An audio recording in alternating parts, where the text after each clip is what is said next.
Good evening. Welcome along to the Music Box for another Music Industry Mondays.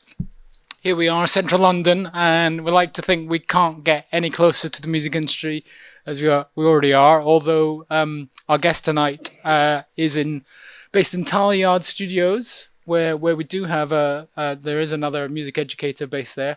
I know because I'm external examiner at Tallyard Education. But yeah, closer to the industry, and to prove it, we bring the industry to you every Monday to discuss topics of interest, to give you a chance to ask questions, and to see what's going on in the industry from actual practitioners. So welcome, please give a round of applause and welcome from Good Soldier Records, Adam Soffe. Hi guys. Have I pronounced your surname right? It's Soffe, but I'll take Soffe. anything really. Soffe. Close enough. Okay, so at least I pronounced Good Soldier correct. You did, yeah. Are these mics working? This sounds... Yeah. Okay, sounds good then. So yeah, Good Soldier Songs, or Good Soldier Records, it started off as a publishing company, right? Christian Tasfield, when he left Warner, he was CEO of Warner Music. He was, yeah. And he left in, I think, 2015, something like that. But he kind of had the publishing company on the side at the same time. So he had the publishing rights for Biffy Clyro, 1975, and a host of others. And then, then he started running it full time in 2015. So we go to great lengths to teach and to reinforce the difference between publishing and records, because it's such an important clarification, the different sets of rights, the different individuals who are involved. But then, in practice, sometimes it just comes together. And, if you're Christian Tasfield and you're signing exciting bands like 1975 and Biffy Clyro, you recognize their talents not just as recording artists, but as songwriters too. And so, if your current employers aren't going to snap up those publishing rights, you certainly would, and so you're expanding into those other areas. That's it. And I suppose as well, and obviously on the publishing side, it allows you to write for other people as well. It's not just putting out records as 1975. If you have the publishing rights, Matt Healy will be writing with other people, and therefore you have the publishing rights for the other recording artists, not just the 1975 as well. Okay, great. And the publishing side is still going, and so you're representing in your job, you're representing compositions as well as recordings. Exactly, and generally speaking, we will sign for both records and publishing. So that makes it what you call like a one-stop shop. So obviously for what I do, when you're clearing for sync rights, it's much easier because it means that I can clear everything. Say like an advertising agency or a games company, they don't need to go to 4 different publishers. It's all in-house with me. Yeah. Now, the music industry only makes sense to people who actually work in the music industry or those that have studied it.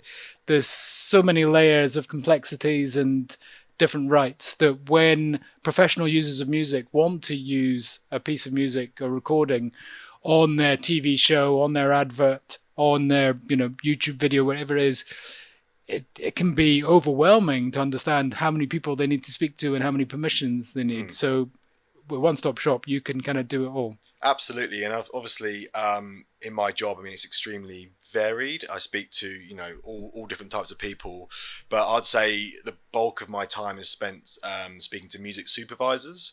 So obviously it's their job. They sit between the people making the content with the rights holders. So they're kind of between the two. So rights holders being the publishing companies and the labels, they are negotiating the rights on the behalf of the content makers, because it is very complicated. Yeah. And inevitably, when I try and speak to people directly at advertising agencies, there are people that know exactly what they're doing, but some it's quite complex. So it's good to go through the supervisors. And in terms of a lot of our students are music makers. In terms of the sort of packages or the deals that you do, is there good money in synchronization? There is. Yes, there's so much content being made now. I've been doing this role for around about 10 years, and definitely the landscape has changed. So for example, in the advertising space, where a brand say 10 years ago would have done 2 big TV campaigns per year, now you're seeing they're spending the same amount of money but on lots of smaller campaigns. So there's more opportunities. but the budgets are, probably smaller per use. And this is because the campaigns are running more on smaller TV channels or online only. And yeah, I mean it's quite complex, really. I've licensed things just for Instagram or just for TikTok, or you still see those all media licenses, which you're granting rights for all media. So that would be cinema, TV, online, socials. But yeah, like I say, sometimes brands carve those out individually. So we should probably cover the basics first. So synchronization's a funny. I was going to say little word, but it's a big word, right? Synchronization. What's being synchronized? What does it cover? So it's referring to literally syncing the music to the moving picture. So it's the actual act of joining the two together. Okay, and that's covered by an exclusive right under Copyright Act, so that you have to go to the copyright owner to get that right. To even before you've shown the advert to anyone, put it on any TV channels, you need to pay for the act of splicing them together. Exactly, yeah. Okay, and then if someone agrees for, so at Good Soldier, you've got Freya Ridings, and she famously broke through on getting one of her songs used on Love Island. Yes, yeah. So this is where it gets complicated. Did they come to you for permission, or can they just sync? So that's, yeah, I mean, this is when you kind of open a can of worms, really. I mean, like every territory globally has a kind of different set of rules and regulations. That particular use for Freya Ridings, it's covered by something called a blanket agreement. So the main broadcasters in the UK, so BBC, ITV, Channel 4 and Sky, they all every year, or actually, do you know what, every couple of years I think it is, negotiate with PRS and with PPL and also with MCPS. To basically be able to use pretty much every song recorded, as long as it's properly registered with those collection societies. Okay, so you wouldn't have needed to be approached in advance, and you wouldn't have needed to give permission, but you would get paid when the act of synchronization happened. Exactly. So you get performance royalties. Okay. Yeah, I mean, like I say, it does open a can of worms because you need to make sure that everything is properly registered. If say actually with Freya, she writes all her own material, so it's pretty much Good Soldier publishing 100%. But if you've got a song where there's even one writer that might have 10% and they've not registered their share properly, then that song can't be used. Right, because that particular songwriter can't be contacted, or there's a dispute over the shares. Exactly. And different broadcasters have a slightly more lenient approach, but generally speaking, BBC and ITV, like, it has to be properly registered. Okay, so you have to get your shit together, make sure you register your songs, and make sure you agree with your other co-writers of what your splits are, so that there's not those kind of data issues which are stopping opportunities from happening. Exactly, yeah. So then Freya had a big hit with Lost Without You off the back of that sync, and top 10 in UK. So then an advertising agency comes and says, we'd like to use that song. So this time they do need permission, right? And they would approach you, and you own the recording and the Yes, we do for that composition? song. Yeah. So then it is a one-stop shop. It is for that song, yeah. And with synchronization, there's a phrase called sides, and it's like a record. You've got the A side and the B side. You have to turn it over, and in theory both bits of music are worthy of being listened to. With synchronization, when you're doing a deal, the ad agency or the film company, they need to pay for both sides, which in this case is the recording and the composition. Yes, yeah. So that's referring to a phrase called MFN, which is Most Favoured Nations, which I think it dates back to some old trading agreement from the 1600s, I think, something like that. But it basically means that if you negotiate a set fee, then it's protected on the other side as well. So if someone comes to me and they want to use a song on an advert, the next stage there is a negotiation. So there's no set rates, unlike say with production music, which we can get onto shortly, I'm sure. But it's more, it's then my job to negotiate. I look at the terms that they want to use it for. So, it might be 6 months online just in the UK. And then it's my job to have an idea of how much something like that should cost. I then send that back to the agency, and then there's always a bit of back and forth. And then, so whatever I quote, say we just have publishing rights, then that is going to be matched on the record side as well. And what happens is, if the record side comes in higher, our quote automatically goes up, so it's the same amount.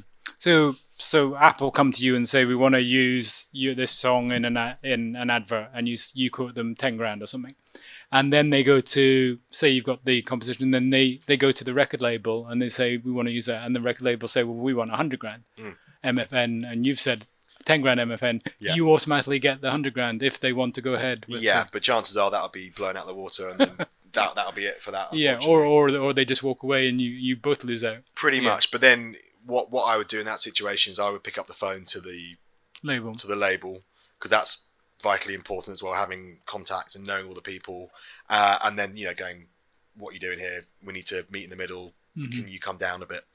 That'd be the idea. Because the amazing thing about synchronization, a bit like radio play, it earns you money, but it also is exposure and publicity and familiarity with the song, which can then lead to lots of other things too. Yeah. And I think as well, going back to that Freya Ridings example, that in itself, it wasn't a big payday for Freya, but it was, beamed into 20 million homes in the UK. And it was also put to a very emotive scene. Often there might be placements on a show like Love Island where actually it doesn't really resonate. Doesn't just mean because you have a song on that TV show that you're gonna break. It has to be put to the right scene. Yeah. It just so happened with that series, everybody was watching it. It had some of the highest viewing figures for years. The song is brilliant, and it's very heartfelt, and it was a very sort of like pivotal scene. Anyone remember the moment? Love Island? Any Love Island fans? I didn't watch it at the time, but I immediately heard about it, and it was one of these things you end up discussing within the industry, just career making moment from a small synchronization opportunity. And it broke I think it was the 24-hour Shazam record in the UK, which was previously held by Florence and the Sheen for Game of Thrones sync. Wow! So it really flew. But then what I was going to say is it's all about what you do with that as well. So that in isolation, it's still brilliant, and it obviously leads to streams and to exposure. But that's where the marketing team and our promo team and our radio team all kind of huddle together, and you work as a team really. So that it kind of acts as a catalyst. And I know you weren't at Good Soldier at the time, but under the company legend, was the company ready in that moment? Was it always the intention to release records as well as publishing? And with Freya in particular, to do it? I mean, I think like most of these things, you can't predict it. It just happened, and especially going back to the fact it was under a blanket agreement. If it had been a sync that you'd have had a heads up. You've had a heads up. You'd known exactly it was airing. You would have, often you'd get something called the media plan if it's an advert, where you find out exactly where it's going to be shown. With this, I think it just happened, and then the next day it was like, right, let's catch the pieces and go with it. Yeah. But what it does, like I say, it allowed, say, our radio plugger to go to Radio 1 and go, right, we've just broken the UK Shazam record, you now need to playlist our record. And then it kind of shows that it's having a massive reaction with the public. Yeah. So blanket license, a way to remember that, if you throw a blanket over something, it's covered. So everything under the blanket is covered. So blanket licenses exist for things like radio. So you don't need permission to play other people's songs on the radio, but you do need to pay them. So the blanket license tells you how much you're going to pay. And that means as a songwriter or a performer on a recording, you'll get paid every time your art gets public performance. And the blanket licenses, as you explained, that exist on the big broadcasters so that they can make programs without needing to stop every time they include music to ask for permission. And then, most people are probably aware that there's blanket licenses across social media as well. certainly some platforms. But then there's complexities when you introduce branded messaging. Yes, so that's not cleared under a blanket at all. So someone uploading a cover version, say on YouTube, then they can do that under a blanket license in the UK. But as soon as they put it to, you know, a branded endorsement or a branded mid, then suddenly that's a different exactly. And you know, I guess for that world, that's this kind of influencer world which absolutely needs to be cleared. And you do kind of, you know, see things that might go live and you get notified by management or whatever, and then it's, you know, often in that case, if it's already on air, either we'd rather not have it pulled down, of course, because once again, it's great exposure. So then it's, you know, you get in contact, you negotiate, you draw up a license and an invoice. What do you think is better, to ask for permission or to ask for forgiveness if you're a user of music, you know, and you think that music has the power to help your own commercial activity? Is there such a disadvantage to going live without permission that you should always clear? I'd like to say yes, but I mean, it's, you know, it's hard as someone representing music rights. We would always say, of course, yes, it has to be cleared beforehand. But like I say, there's things that have happened in recent times at Good Soldier where it's been, you know, we've actually done quite well out of it if it has already gone live. However, I would never endorse that. We have to get it cleared before. And have you ever turned down a sync? You know, you've worked in synchronization across lots of different companies. What would be the reasons you might turn down a sync? Do you know what? Increasingly now, you barely see people turn things down. I think, you know, like I say, I started about 10 years ago. There was still that notion of being a sellout for endorsing a brand. That's now gone. That's now completely gone. I mean, I guess there are still exceptions. If an artist is bigger, for example, you might want to not have the songs everywhere. Like you might want to hold it back a bit. So then, well, like the Beatles have traditionally not licensed their songs and exactly. Yeah. Because when you do agree to something, it really does, you know, have the impact. I suppose there's something about, you know, the kind of revenue streams changing in the industry now where sync is lucrative. It's quite a quick win. It's a fast turnaround. Yeah, like I say, I don't really get things turned down. I mean, like say someone's a staunch vegetarian and a McDonald's request comes in, then sure, that gets turned down. You know, things like I've seen like requests for like army recruitment videos before. You've got to be careful. Just so when it's more of a cause than totally odds with the artist's kind of exactly. But generally speaking, now not really. I mean, I guess on the TV side, if there's a contentious use, so that would be, you know, if there's a sex scene or, you know, drug use or what have you, you've also got to be careful. I mean, like every single situation is different. Okay, and that blanket license, though, for BBC and ITV Channel 4 as well, can all the production companies who work for those broadcasters, can they pick whatever they like, or do they have to negotiate for and get approvals for those type of scenes? I mean, they should, but they don't always. In reality, no. Not really, because it's quite a hard thing to sort of put in place. But then a Netflix or Amazon Prime or you know big TV companies in the States, they'll always have to come to you for permission. Always, yeah, always. And it's worth clarifying on the blanket agreement. Artists can choose to opt out. Right. So I think, you know, at the moment it's like the Rolling Stones, Beatles, Neil Young, AC/DC, all massive acts, like generally speaking, aren't featured. Because once again, talking about overexposure, you know, it'd be quite weird to see the Beatles on Homes Under the Hammer or whatever, and that would, you know, potentially kind of not devalue the copyright, but it'd be quite a strange thing. But for a new artist, you want as much exposure as possible, so they're just grateful. Slightly related to the Beatles, you don't often hear "Happy Birthday" in the song that we all know and sing. We don't often hear it in TV or film because it is a copyright works, and Paul McCartney, I believe, owned it for a while. Yeah. But I can't remember how the legal kind of shakedown ended up with that. I think didn't Warner Chappell claiming it for a while, but I think now it's public domain. Public domain, maybe. so you might hear it more often. But there must be times where syncs haven't happened because there's not been a willingness to pay or the appropriate budget. Yes, yeah, true. I think a good example, but yeah, I think that does happen as well. Can I ask what's the sort of lowest level deal that's made something happen? A few £100 or? I mean, once again, if it's an Instagram 10-second video, and it's a brand new artist and it's a single to promote, I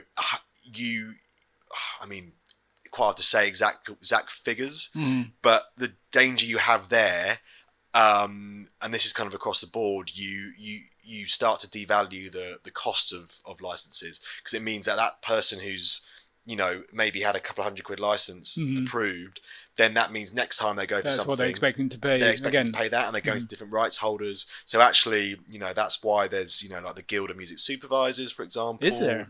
There's a guild. It was a big American thing. Now it's over here as well. So that's about having frequent debates about how much things should cost, putting on a bit of united front, because especially with productions, like music is often the first thing to be devalued. Yeah. So it's important to kind of maintain the copyrights. So they might have £1 million per episode budget for their TV show, but then they've left the music clearances to the last minute and they don't realise how much it's going to cost them to clear. Exactly. Yeah. How do you get around that issue? Once again, it helps to know the supervisors. I think the kind of main thing I can sort of say is just about knowing as many people as you can, because when a sticky situation does happen, hopefully you know that person, you can pick up the phone, whoever's working on it, and kind of hopefully come to some kind of conclusion, really. So kind of opportunity can come from disorder or from a drop in other things. So I think the value of sync really came to the fore when the music industry was, or the recording sector in particular, was going through the whole digital transformation, and revenue was less reliable, shall we say. Other forms of income, ancillary rights became much more front and center, something that labels certainly wanted to focus on. Publishing, probably been doing it for like forever. Yeah.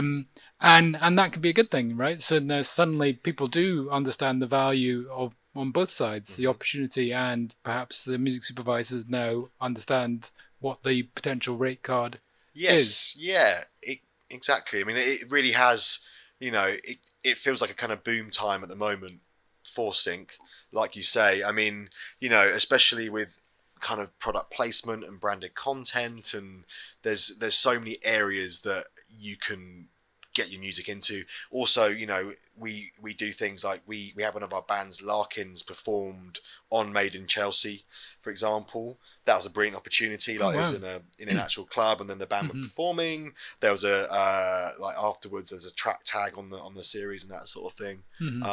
So yeah, I think people have certainly woken up to how great an opportunity it can be. And you mentioned with the Freya Ridings, the Shazam effect, so you can kind of monitor the impact of a prominence sync straight away. Completely. I mean, like, we are very data driven, not just a Good Soldier, I think across the industry now, but as soon as any placement happens, we are going through like very forensically with the Shazam figures, seeing where an impact is. Potentially then our marketing team can spend on targeted advertising in those areas. If it's been a reaction, you can really kind of drill down into it. I think just landing a sync by itself and not doing anything with it is a massively wasted opportunity. You really need to try and figure out how you can maximize it. Okay. And obviously established companies, whether Good Soldier or where you were previously, Box or Ministry of Sound, they've got whole teams doing this. How can the average kind of singer-songwriter, artist starting out, how can they get involved in this world? How can they get their stuff synced? I think the main thing I would say on that front is having a strong voice and having kind of very clearly identifiable music if you can. So try to not sound like everybody else.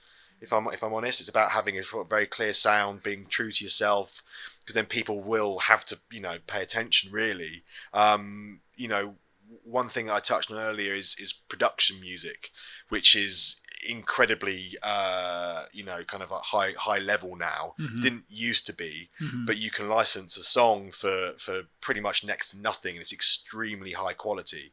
So if you are a commercial artist, it's about trying to give a reason why your song should be licensed, rather than going on Extreme Music or whatever it is and licensing for very cheap. I sometimes wonder this when you're talking about synchronization deals and some of the amounts that are paid. You sometimes wonder, why don't they just make their own music? Because if they've got a scene to fill in a TV drama or a film, and they're having to pay 60 grand per side, for example, it's like, okay, but you could probably make a song with a similar energy or sort of vibe for what, 3 grand or something in the studio.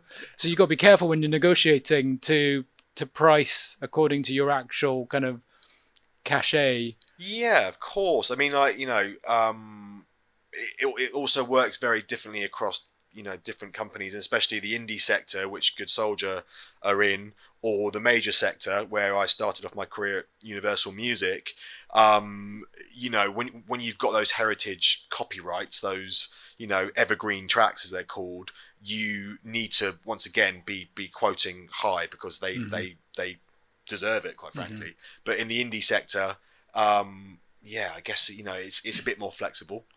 I mean, Taylor Swift has shown that you can re-record classic songs and capture the old vibe, but she's got the advantage that she is Taylor Swift, and so she's doing her own vocals. But yeah, you can't kind of capture the magic of that classic recording without really getting the original. And when you get the kind of knockoff cover version, you can kind of tell, and it might affect the image of your product or your TV show or whatever it is. Of course. And then obviously, going back to that point earlier about why wouldn't you just go in the studio and record yourself? Because you're not getting the cachet of an actual recording artist. You're not getting the fact that they're on tour, or the fact that they've got X thousand followers on their Instagram, their TikTok. You're buying into that kind of real world kudos, I suppose. Yeah. And when a supervisor comes to you, are you able to offer this kind of full range of options they've got? So a catalog recording that may be well known, bespoke, artist services, the artist to record for that, brand.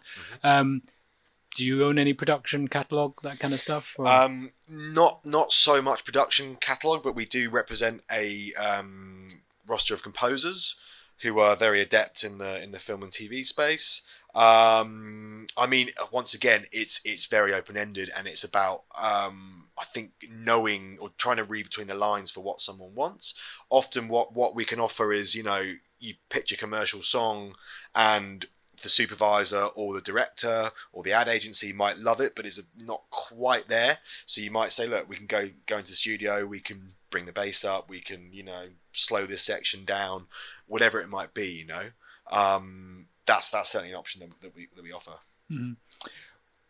Burning question I've always wanted to get to the bottom of: production music, when you sell your rights to a company that then represents it off the shelf and can be licensed cheaply, as you said, do those composers and performers, did they get paid for public performance of those? No, it's a buyout. It's a buyout. But in a recording, it's often a buyout for the session musicians. You give your time, you get paid by the record label to contribute to the recording. You'll still earn your PPL as a performer whenever that recording is played on the radio. So as a player on a production piece of music, how can the brand or ad agency buy out that right to equitable remuneration, or it just doesn't exist on? Well, I don't know how technical we want to get. On the publishing side, obviously, you've got the publisher's share and the writer's share. The writer's share remains, so they do get the performance royalties on that. PRS. Exactly, but on the publisher's share, that is bought out. Okay. Yeah. Okay. I'm still trying to get my head around it. So I think the kind of get out is that, and it's a bit of a strange one. In law, sorry, we're going to get technical just for a second. In law, there's a right to equitable remuneration, but there's only one organisation that collects equitable remuneration for performers, and that's PPL. PPL is effectively owned by the major labels or by the recording sector through the BPI. And so to qualify for equitable remuneration as a performer, your music has to be released commercially. And that's why production music doesn't qualify, because generally you can't go and listen to it on Spotify. It's not been released. But I haven't got to the bottom of it, so I'm asking the question. But I wondered whether, as if you retain the right to release your production music yourself as well, you can then trigger that equitable remuneration on the uses of your library music. Well, I know that some production music libraries do release on DSPs, so that's obviously getting around that. And also I've forgotten the name of the library, but there was one library that got in a bit of trouble because they were trying to buy out the writer's share as well on the performance side, and there's a bit of a backlash against that. So, but as a songwriter composer, you could end up getting some money for recording demos or recording production library music of your compositions, and then also get paid every time your song gets played on an advert on TV shows, etc. I mean, it can be very lucrative. Yeah. Yeah. So that's something to consider. Obviously you may be pursuing your own artist career, and you want to make a name for yourself, and the music you make, you want to represent you, but you can also kind of make music to order as well. And that can be either for a pitch or a brief, or it could be just to sell it as catalog for library music. Yeah, completely. I mean, it's extremely competitive. I mean, if say we are commissioning one of our composers to work on a bespoke song for an advert, or actually even for film and TV as well, but mainly for advertising, there might be 3 companies working on it. They might be commissioning, say, 2 writers a piece, so there might be 6 people, or sometimes there's 10 people working on it. All submit their demos. They get paid a demo fee for their time, which goes straight to the writer. But then it kind of goes into the lottery, really, and you wait and see what happens. But... Yeah. And then I kind of used to call it pennies from heaven. You can't really predict when a big sync opportunity will come, and you've got that sync fee and then potentially performance royalties to follow. So when your job is sync, how do you? Is it like it's like an A&R man that you only need one big success a year to justify yourself, or are you kind of always trying to get opportunities every day? It's so open-ended, if I'm honest. Like, my job is I guess I always use the sort of terms proactive or reactive. Once again, going back to maybe a major catalogue, or there are obviously lots of indies out there that represent big, very well-known songs, and people will always want to use those tracks. If you're using a very recognizable, famous song, just by the very fact of using that, you're buying into what that song represents. You're buying into maybe 50 years of history, whatever it might be. So yeah, that can be quite a reactive job. I mean, I know, for example, lots of the major publishers will be reinvigorating their evergreen copyrights by doing covers records, or maybe getting one of their brand new acts on the label side to re-record a classic song, right, to keep the song on their books. Exactly. And that, to I think there was a band recently called the Jaded Hearts Club, that's Matt Bellamy and Graham Coxon, I think. Right. And they've just been basically just going back and sort of redoing old BMG copyrights. Really smart, because that just gets it back in the public consciousness. But yeah, I mean, certainly on the indie side, for up and coming brand new acts, you've got to be extremely proactive, because it's so competitive. It's not like no one's going to discover those songs by themselves. It's my job to make sure that they put it out there. And you said earlier about your advice to young artists or songwriters to kind of be themselves and to have a unique sound or voice. But are there waves or trends of certain sounds that are very syncable, and what's the trend at the moment? Definitely. Always quite a hard question to answer, if I'm honest. I mean, a couple of years ago, there were a lot of horns being used. I guess like Uptown Funk. That was that kind of time. And you certainly saw a load of acts being, having lots of big placements with that kind of sound. It's really hard to say. I mean, certainly in the advertising space, the majority of songs used are well-known tracks. They're sort of big, once again, because it goes back to the reason I was saying that you're buying into the kind of, kudos that brings. I mean, yeah, do you know what? I guess kind of like guitar stuff's kind of coming back, like bands like Royal Blood do quite well for sync. Straight dance music is hard to place. I used to work at Ministry of Sound, and any song that's just a flat 4/4 beat is hard to place. You might get lucky with that stuff, like for like a club scene in film and TV, where it's background really. Exactly, but once again, it's it's probably not gonna break that artist. It's music. I mean, if you think about how an advert, or even we can kind of go on to maybe film trailers after this. Every media has a different sound. So, advertising, generally speaking, has to be upbeat, has to convey a message very quickly. Often it'll be instrumental because there'll be a heavy voiceover. So if there's lyrics, it kind of combats with the voiceover. And kind of something that, to bear in mind is like edit points as well. So adverts, they're kind of up and down. There's things going on, so it's anything too linear and too flat is quite tricky. On the film trailer side, if you think about how film trailers are, there's a narrative being told, so it's kind of like a beginning, middle, end, often kind of like rising to a crescendo at the end. We do quite a lot in that space, and that's extremely different to say an advert spot. And then with film and TV, like actually in a scene, it's kind of completely up in the air, if I'm honest. It really is. It just depends on the era, depends on the territory. It's And film trailers is interesting because, in a way, the trailer has become the product. More people see a trailer for any given film than probably go and watch the film. And the trailers can be pretty epic, and as you say, lots of energy and excitement from what's going on visually, and music adds to that. So does that mean the sort of prices of clearing music for trailers is reflective in how important the trailers have become? I mean, obviously a trailer is effectively an advert for the film. So film trailers and advertising are priced relatively similar. And also to throw into that space would be video game trailers as well. Also like a similar price range. Okay, and that obviously it wouldn't be a given just because you've given permission for the recording or song to be in the film. You don't automatically get the rights to use it in the trailer. So that's something called out of context use. So generally speaking, if you're clearing for in film use, you would clear only for in context use within that film. And what that means is, say I license a song for a film scene.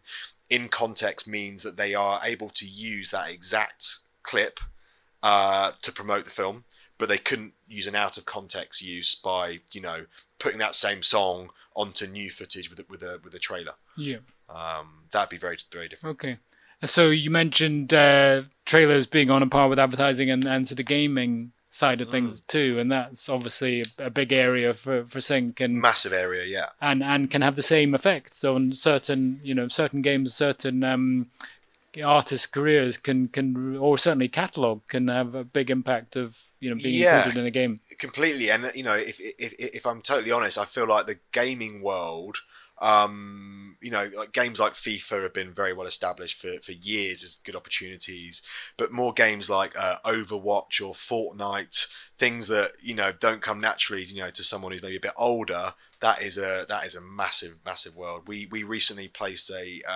we represent an artist called Dylan Francis. We placed one of his songs on a trailer for the Overwatch game, and it was very high budget, and loads of streams off the back of it.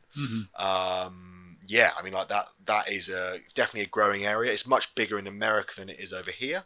The American games market is huge. Over here, there's not that many companies that specialize in games.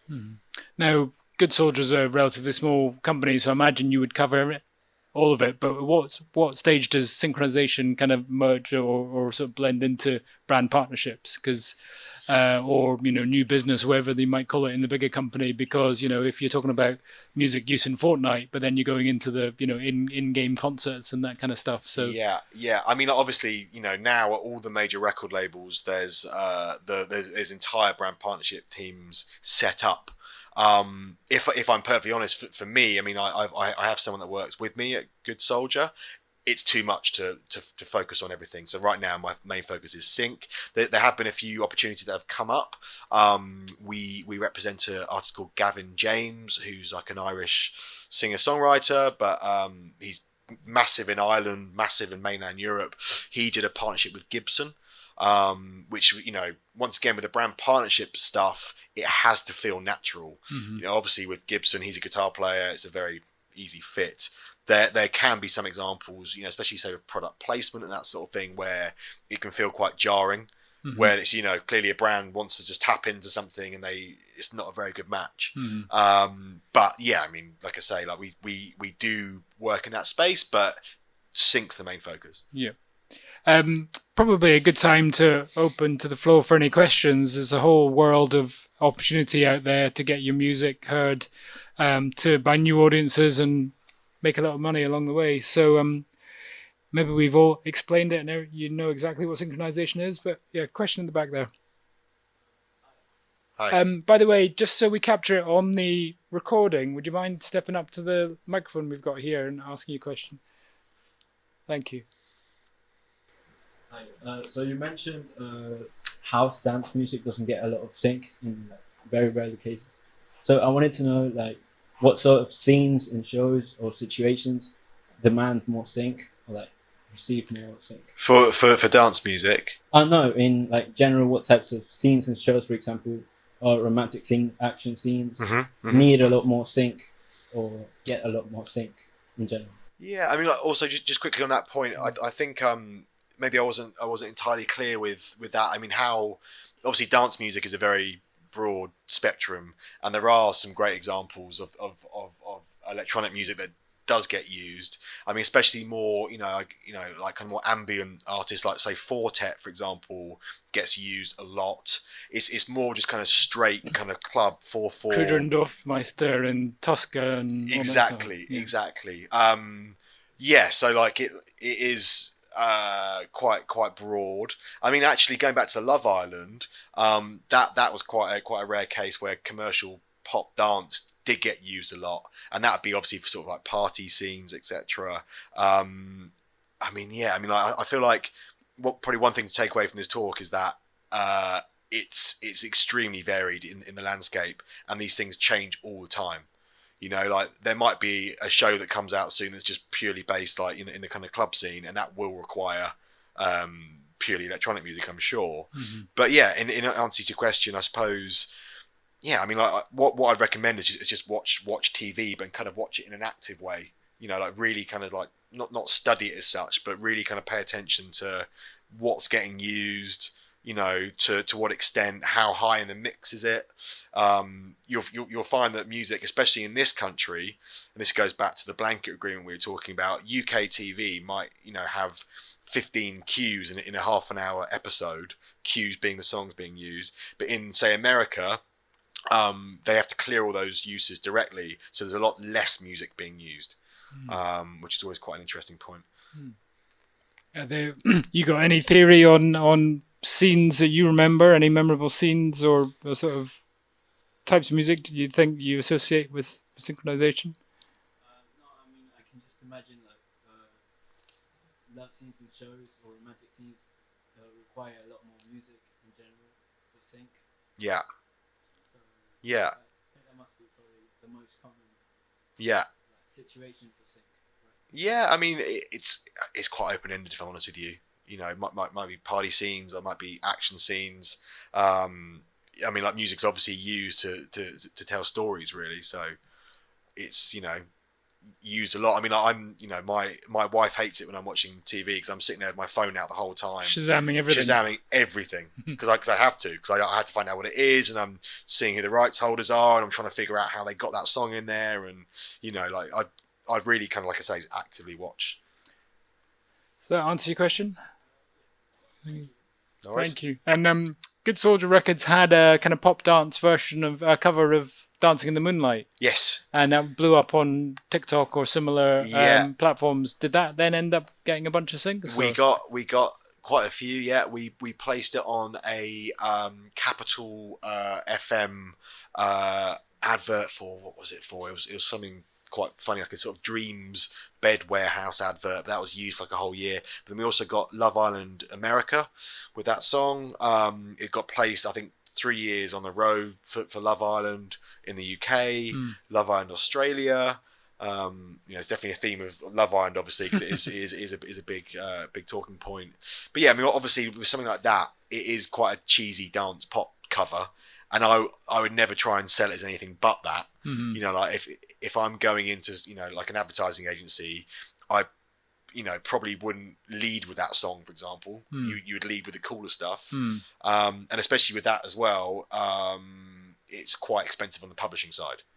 But the ad agencies or the filmmakers, they quite often have placeholder music, and they're looking for something that sounds like something they've already thought of, because they probably can't afford the one that they put in. But you often find, I mean, like it gets called temp love, because often they can't picture the production without that song. Yeah. So then miraculously they find another £100,000 and they clear the placeholder music. Yeah. Well, that's good if you own that particular track. Yes. Any other questions? What else do you need to know about Sync? There's one. Is there one? Oh yes. You mind stepping forward? Just build. Oh my God! Whoa! You've got the deepest voice I've ever heard. Just building on like temporary songs in if someone's trying to place a particular song and they have a particular song in mind, would it be worth it as a singer-songwriter to write songs that have pretty similar kind of progressions or similar, almost the kind of production music approach, but also trying to throw your own like individual touch into it, in the hopes that, say, someone wants to use Glory Box, for instance, on a particular scene. You just use that. Yeah. Would that be particularly helpful to approach things like that? Yes, but I would have some direction in mind. If I'm honest, I would maybe even try and make contact with someone who works in that space. You know, maybe even like works in the film and TV space. Do your research, contact them, and explain who you are, etc. Maybe just doing it. I mean, like it's certainly a good practice for you as a songwriter. But I mean, just doing it and putting it out there and hoping for the best. Just being honest, that probably you want some kind of guidance and you want some direction with it. You want someone to sort of explain what they need to sort of save you time. But there's certainly trends and there's certainly songs that get reused again and again and again. So yeah, I mean, absolutely worth it, I'll say. Is there like a equivalent of the Who's Looking list for sync opportunities, or does everyone kind of keep the opportunities under their own belt? Kind of. There are companies out there. There's a company called Track and Fields who deal with much lower level kind of opportunities. So if you get onto their books, they'll be sending around mailers, and they'll go, right, we are looking for a song that sounds like whatever, Glory Box, whatever, and can you submit us some demos? There's those guys, and there's a couple of other that I can't think of the names at the moment, but there are people out there who they'll be sourcing the opportunities. I mean, if you're feeling proactive as a music maker, if you're making good versions of well-known songs, you can't go too far wrong, because people are searching for those songs on online platforms. Music supervisors maybe after a similar version. Of course, yeah. And also, as I was saying earlier, there's so many opportunities out there now. It's not like, you're just going for like one big global Apple advert that they make 2 of a year. Now there's, you might land something in, say, I don't know, Germany or China or whatever, and it might be much smaller use, but it's also a great look on your what's called a show reel. So that's like the start of the sort of work you've done to picture. I think just being really proactive and just lots of research and aiming potentially a bit lower. And also as well, what I often suggest to budding composers is maybe go and find students that are making independent film, for example, and say, oh, can I score your film? And then that shows that you can write to picture. That's often good. I mean, I wouldn't aim too high to begin with. Just start low and sort of build up, and then you can step up. That answer your question? Great, fantastic. And then Abdul, I think behind you, was up for asking a question. If you want to step forward.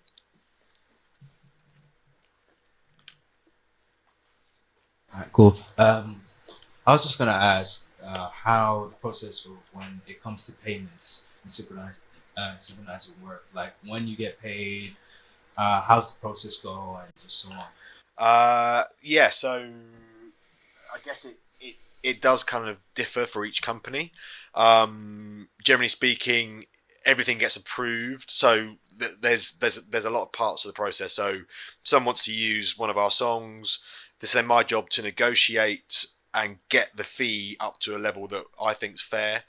Then you send that back to the requester. If they agree, then I have to go to artist management if they're managed. That's kind of where the buck stops. Everything goes ahead, it's brilliant, and then I draw up a contract. I issue an invoice, and generally speaking, that invoice has 30 days to be paid. Then we receive the money into our accounts, and then this is where it gets a bit complicated, but on the record side, we pay out to our artists twice a year. So it'd be January and it'll be July. And then on the publishing side, we pay out quarterly. So 4 times a year. And we literally pay straight into their account. And that's about it, really. So it's quite straightforward. Actually, that's on that note, though, if we've signed the artist or the writer and we've paid them in advance, they need to have that money recouped. If not, it just goes back to recouping that pot of money.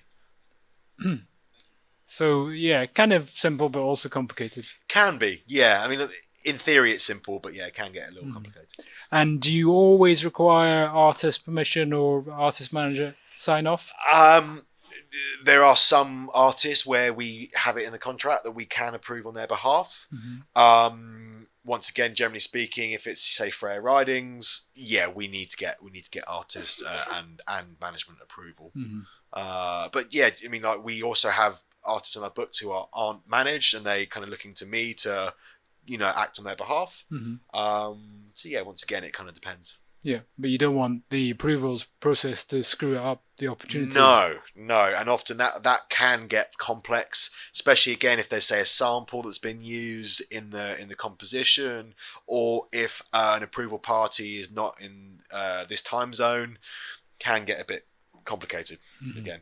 Well, we're going to be discussing sampling at next week's Music Industry Monday, so we'll get into that, which is always a fun area too. Any other questions for Adam? Any on this side? You guys have been quiet. Must be something you want to know about synchronization or about Adam.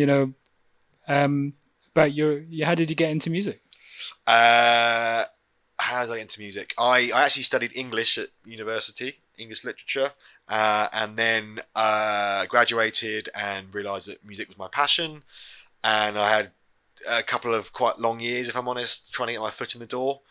Did lots of internships, just got to know people, and then I got a job as a paid internship for a year at Universal Records in the sync department. I had no idea what sync was initially. Wanted to work in A&R. Was what I was. So you just applied for their internship, and sync is what you got. Pretty much. Obviously, I did my research before the interview and what have you. But yeah, I think once again that's a bit of a moral there. It's like when you get your foot in the door, that's when you can make things happen. You just need that first break. So you're pleased that you're in synchronization, not A&R? Yeah, I mean, I do love it, because also the great thing about sync is that you kind of get to know all about film, about TV, about computer games, and you kind of have to know about those things. It kind of gets you into those areas as well, so it's quite a varied job. And what advice would you give to anyone on maybe on the business side, just starting out now? What advice would you give to break into the industry? Just get to know everybody. Go to any event you can. I guess kind of not annoy people, but certainly feel free to pester them. I think if you're good and they like you, like they'll want to work with you and give you a hand. Also, have good music taste. That helps. I think that's another big part as well. I mean, lots of people in the industry who I speak to, it's important to kind of know their tastes as well. If I know someone's a big dance head, I'm gonna be pitching them dance music. Obviously, they're doing a job and they have clients, so they still have to fulfill briefs, etc. But yeah, it's about really getting to know people. But yeah, I think have it as your passion. I mean, not a day goes by that I don't forget how lucky I am to do this job. I could be working in a bank, could be working in a supermarket. The fact I get to work with music all day, listen to it, pitch it, go to film screenings. I don't forget that. Any particular projects you're excited by, either your own or other people? Yeah, do you know what? We've got some really exciting stuff at Good Soldier. We just signed this 17-year-old called Siku. I guess he's kind of like a Sam Smith sounding vocalist. It's just incredible. Really understands social media. Really understands TikTok. A good example is he went to he's really into his fashion, and his London Fashion Week recently, and he didn't have any invites, didn't have any contacts there. He just went down to the event, stood outside like looking amazing, and he had his photo taken. Then he was like posting things on his TikTok of like he basically found footage from a front row of a fashion show, and he was posting that, and people thought he was there, and blah blah blah. So yeah, Siku's one to watch. We've also just signed this vocalist called Clara Rhodes, who got a very timeless vocal, almost like a kind of Dusty Springfield style vocal. She's 19 from Leeds. Sounds like it might sync well. I think so. Yeah, that's it. So yeah, there's some really exciting things happening at the moment. Fantastic. Okay, well, final chance for questions. Anyone want to have the final question? I know. Don't be shy. Members of the tech team and filming team sometimes they have questions and they're too shy to ask. Okay, Abdul again. Do you want to step forward to the mic if that's okay? Oh, sorry. Just want to ask the name of your artist, the 17-year-old boy. Siku, Sekou. Yeah, I mean, like, there's nothing out there. He's got a demo on SoundCloud. That's it at the moment, but he's definitely one to watch. So yeah, it seems like networking is really important. And so how large or small is your little black book of contacts to be in synchronization? Pretty big by now. I like to think. I mean, the job doesn't get done sitting behind a desk. I mean, I guess as well, that's part of what I do. It's half of it's kind of negotiating, it's paperwork, it's making sure everyone's paid, so that does require being behind a desk and sort of focus. But half my week is spent going out playing music to people, being enthusiastic and showing how good the songs are. Yeah, I mean, like, you absolutely can't do it without knowing people. It's very similar to A&R. You've got to understand music, where the audience is, where the opportunities are. Definitely. It's a bit of development work. You're looking for that big break. Definitely. And that whole thing about understanding each other's, the music supervisor's taste, for example. Completely, yeah. And also, knowing what songs work where, and, kind of, once again, going back to all the different medias, it's about being able to speak in those languages. Like, if you go to see a film trailer supervisor, that is a very different requirement to an advertising supervisor. So it's about having the right things in your arsenal. And then that whole deal making side, negotiation and the excitement of bringing home a great opportunity. Yeah, that's it. But it is extremely competitive, because also the people that I speak to, they're getting sent emails from publishers, from labels, from sync reps whose job it is just to represent catalog for sync, from artist managers, from artists directly, and they're getting bombarded with all this new music. So it's about how do you cut through. Just sending out an email with a new release. Sometimes it works if you get lucky, but generally speaking, no, it's about, might be putting on an interesting showcase. So we do a lot of that. If it's a new artist, you know, we'll book out a space and we'll have an intimate performance and we'll invite key people down. It's always about trying to think about how you can get to the forefront of people's minds, really. Well, I know a really cool intimate performance space in central London that you can host your showcases Brilliant. in the future. Okay. So yeah, get in touch when Thanks very much. when you've got something. So really enjoyed our chat, Adam. Thanks for having me. Thanks for lifting the lid on the world of synchronization, all the opportunities, you know, the different areas that artists and songwriters can get involved in, and your insight on your career. So really appreciate you coming down. Thanks and for having me, guys. and hearing Yeah, all it's been that. fun. Let's hear it for Adam.